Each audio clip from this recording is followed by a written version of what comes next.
$1,400, and that's because we based our planning materiality on the budgeted revenues, and as Jamie showed, the actual revenues were slightly less, so our final materiality had to drop a little bit. Also, we need to disclose any unrecorded adjustments that we had, so we found in total only $13,700, so it's clearly immaterial, so we didn't propose any adjustments on those.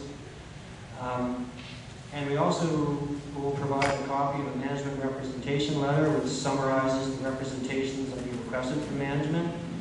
This letter is dated on the date that the statements are approved. So if the statements are approved today, then the letter will be dated today, and we'll forward a copy to Janet for signing and return back to us. We'll also submit to management a letter on internal controls and any other matters that should be brought to their attention. There were no major issues identified, but the one area we would like to discuss is this new handbook standard that's coming out. So it's effective for the 2015 year. So it's called Liability for Contaminated Sites. Basically, beginning in 2015, local governments are going to be required to account for all liabilities associated with contaminated sites. So this new standard establishes the recognition, measurement, and disclosure standards for liabilities relating to contaminated sites. So it states that the liability should be recognized when contamination exceeds an accepted environmental standard, and that the municipality is directly responsible or accepts responsibility for any damage. So it's also measured at the best estimate of costs attributable to the remediation of that contamination. So the next slide here just gives some examples of what could possibly be something that would need to be recognized. So the first one is just operation of the government organization that's no longer in productive use. So the example that they've given is an abandoned military installation. Another one would be an entity that's outside the government reporting entity that's no longer in productive use, but the government's accepted responsibility for that. So that could be an abandoned gas station.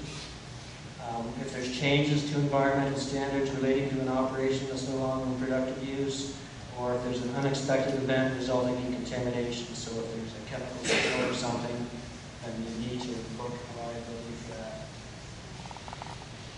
And then this just shows how it's measured. So basically estimated based on available after financial statement date, and the estimate should include costs that would bring the site back up to a current minimum standard for its use prior to contamination.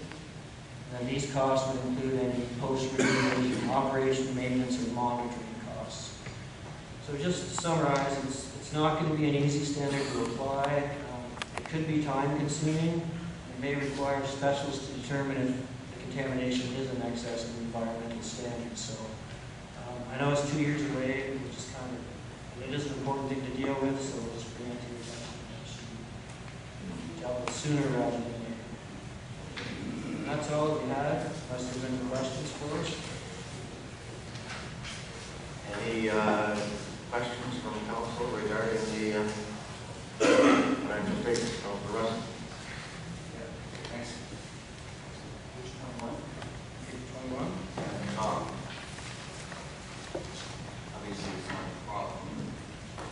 It's just that the budget approved was not prepared on the basis consistent. You're just pointing it out because it's what are you pointing that out? Because the budgeted numbers are different than the budget that was approved by council, because we've incorporated amortization and then taken out any, added back capital expenditures. Expense and Jan goes through it, and then we can't expense capital assets, we set them up as an asset in the book. So it's just reconciling what you approved to what's shown on this financial statement. Deputy Mayor Day. For you, to our guests, thank you for this explanation. Just interested in this contamination legislation that we have to deal with. And I know, for example, Sarnia has discovered that they have contamination that they weren't necessarily aware of before in Centennial Park. And I'm just wondering, what obligations do we have? Obviously, there may be things like that yard around that we're not aware exist. So as soon as we become aware, what kind of, do we have to allow for financial remediation immediately in those sites, for those sites? Or can you tell me in a practical sense how this is going to impact us if we are not aware of some of these issues that might be Okay. being serviced. So I think what the standard is saying is that you're going to have to try to be aware. Like, it's dealing with sites that are in non-productive use. So if a site is, like, if it's a park and it's operating, and you don't really have to worry about that because that's productive use. Now, Sarnia is a little different because they fenced off the park. So that land is no longer in productive use because they found those contaminants. So I think what you're going to have to do is you're going to have to do an analysis of your non-productive sites to determine if there is any contamination. It doesn't meet the standard, right? So there's a standard that's been set. And you have to determine if there's contamination and then if it meets the standard, environmental standard. Just one follow-up, so we're going to have to do each geotechnical report, investigations throughout the municipalities, non-productive sites. That For any non-productive sites, right? So the first step is to identify what those sites are, and then have to determine, right? So you can look back through history too. Like, if there's a site that you know there's never been a gas station, you can kind of go back to your records and see if it's been used right, and it could possibly, have contamination on it. You can probably safely say there's probably not. But if you're unsure about what was on the site, you're going to have to do some testing. Okay. Other questions? Yes, thank you. Just one more question. With regards to this significant reduction in user fees, over $500,000, I'm just not clear where exactly that arose, which project or projects that arises from as a significant reduction in our revenue. I'm just wondering.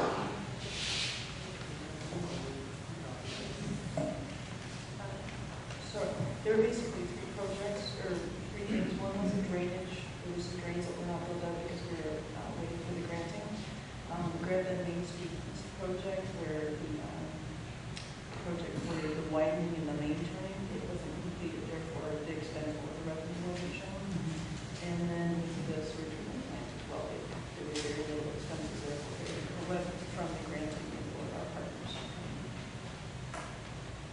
And that's considered a user fee? Under the sewage treatment facility? For the partnership, it was. Okay. Any more questions? We did have in our agenda to move this report forward. So we have a treasury report 11.11.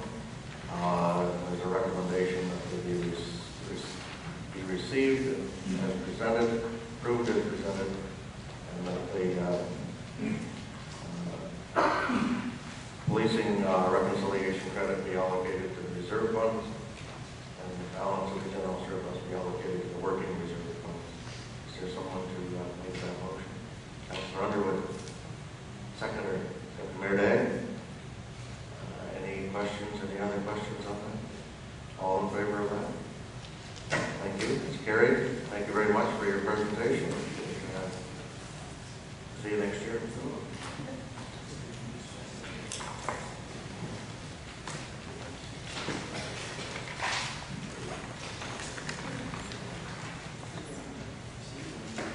Our next consultant presentation is Mr. Gary Scanlon from Watson & Associates to bring an update on the financial alternatives for Grand Bank Sewage Treatment Facilities.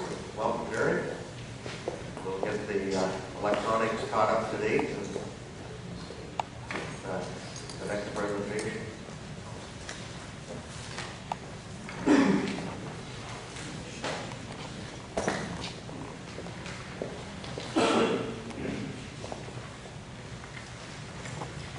There's also report 27 on page 183 that will go along with this report. I will turn it over to you then.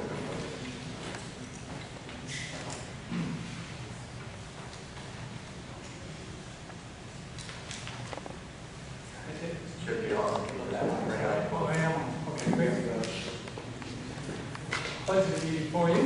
I think everybody's got a copy of the report. In February, there was a resolution of the council that I've summarized here.